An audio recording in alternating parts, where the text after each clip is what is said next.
Hi everyone, welcome back to my channel. Ammu, నువ్వు వీటితో ఏం చేయబోతున్నావు ఇప్పుడు? నేను వీటితోని శివలింగం చేయబోతున్నా. ఐస్ శివలింగం. ఓకే, స్టార్ట్ చేసేయి మరి. దీని ప్రాసెస్ 2 బౌల్స్ వాటర్ పెట్టుకోవాలి. 2 బౌల్స్లో ప్లస్ ఒక గ్లాస్లో వాటర్ పెట్టుకోవాలి. ఇది ఐస్ అయ్యే వరకు వెయిట్ చేయాలి. ఇదే శివలింగం. దీనికి ఇప్పుడు బొట్లు పెట్టుకొని మనం పూజలాగా చేసుకుందాం.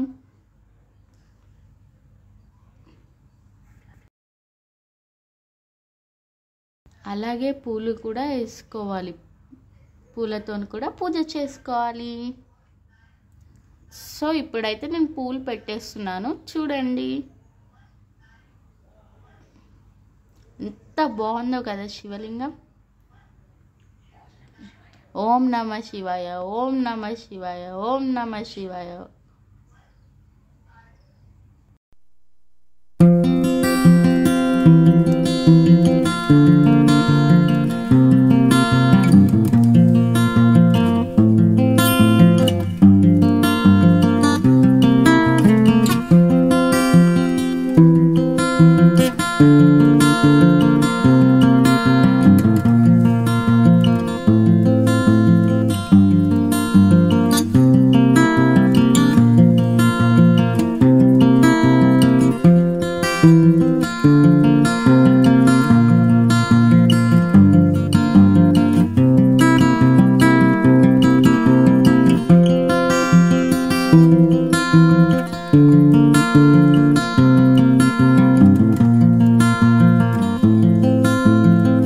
ఇప్పుడు పసుపు కుంకుమ వేసుకొని పూజ చేసుకోవాలి. నీట్గా అలంకరణ చేసుకోవాలి.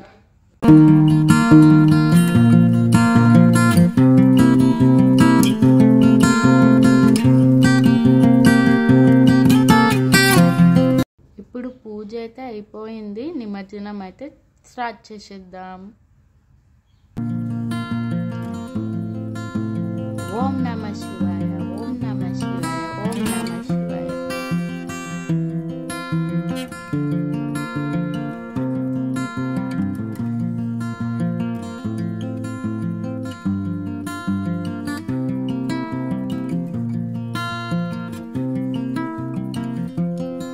ఫైనల్గా నిమజ్జనం అయితే అవుతుంది. ఈ వాటర్ మీరు తొక్కుట్లో పడేయకుండా మన ఇంట్లో చెట్లు ఉంటాయి కదా, వాటిలో పోసుకోవాలి. గుర్తు పెట్టుకోండి, మీరు అస్సలు తొక్కుట్లో పడేయద్దు. ఓన్లీ మీ చెట్లకి పోసుకోవాలి. చూడండి, నేనైతే మా ఇంటి పై నుంచి తులసి చెట్టు ఉంది, దాంట్లో పోసాను. ఇంట్లో ఉండే తులసి చెట్టుని వాళ్ళకి నీళ్ళు పోస్తాం. మీకు ఈ వీడియో నచ్చినట్లయితే లైక్ చేయండి, సబ్స్క్రైబ్ చేయండి, షేర్ చేయండి, కామెంట్ చేయడం అస్సలు మర్చిపోవద్దు. పక్కన ఉన్న బెల్ ఐకాన్ని క్లిక్ చేయండి. Bye bye.